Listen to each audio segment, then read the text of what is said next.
No comment simply வே channel அன்போடு வரவேற்கிறது.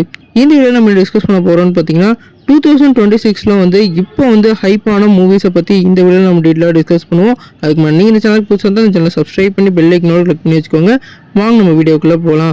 இந்த லிஸ்ட்டில் முதல்ல இருக்கிறது வந்து கைதி 2 தான். நம்ம லோகேஷ் கனகராஜோட ரொம்பவே வந்து எக்ஸ்பெக்ட் உள்ள ஒரு மூவியாக இந்த படம் இருக்குது. ஏன்னா கைதி தான் எல்சியோட ஆர்ஜினாக இருக்கனால இந்த படத்துக்கு நிறைய பேர் எதிர்பார்த்துக்கிட்டு இருக்காங்க. ரெண்டாவது நம்ம பார்க்க போகிறது AK64. இந்த படம் வந்து ஆதிக்க ரவிச்சந்திரனும் நம்ம ஏகேவும் திருப்பி வந்து ஜாயின் பண்ணியிருக்கனால எக்ஸ்பெக்டேஷன் வேறு லெவலில் இருக்குது. மூணாவது வந்து நம்ம பார்க்க போகிறது பராசக்தி. இந்த படத்தை சுதா கங்கரா டைரக்ஷனில் நம்ம எஸ்கே அவர்கள் லீடில் பண்ணுறாங்க. இந்த படம் வந்து ட்ரூ இன்சிடென்ட் பேஸ் பண்ண மூவியாக இருக்க போது. குறிப்பாக வந்து நம்மளோட சிவகார்த்திகேயன் ஏற்கனவே வந்து ஒரு ஹிட்க்கு அப்புறம் வந்து இந்த படத்தில் வந்து சேர்றதுனால இந்த படத்துக்கு எக்ஸ்பெக்டேஷன் வேறு லெவலில் இருக்குது.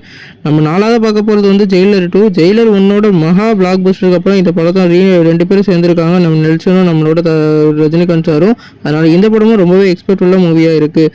நம்ம அஞ்சாவதாக பார்க்க போகிறது நம்ம தளபதியோட ஜனநாயகன். ஜனநாயகனோட எக்ஸ்பெக்டேஷன் பார்த்தீங்கன்னா நம்ம தளபதியோட கடைசி மூவி. அதனால இப்போ வந்து இந்த படம் வந்து பாலிவுட்டில் ரொம்பவே வந்து எக்ஸ்பெக்ட் உள்ள ஒரு மூவியாக இருக்குது.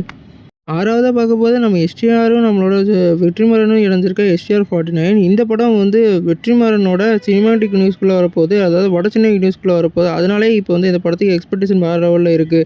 நம்ம அடுத்த படத்தை பார்க்க போகிறது நம்மளோட தனுஷோட மூவி. இந்த படத்துக்கு எக்ஸ்பெக்டேஷன் இருக்குது. நம்ம கடைசியாக சூர்யா 46 படத்தை பற்றி பார்க்க போகிறோம். இந்த படத்தில் வந்து நம்ம சஞ்சய் ராமசாமி ரிட்டர்ன்னு சொல்லிட்டு எல்லாரும் எக்ஸ்பெக்டேஷன் கிளப்புறாங்க. இந்த படம் தான் வந்து இந்த அடுத்த வருஷத்துக்கு ரொம்ப எக்ஸ்பெக்ட் உள்ள மூவியாக இருக்குது. உங்களுக்கு என்ன ஃபேவரட் பண்ணுங்கள், கமெண்ட் பண்ணுங்கள்.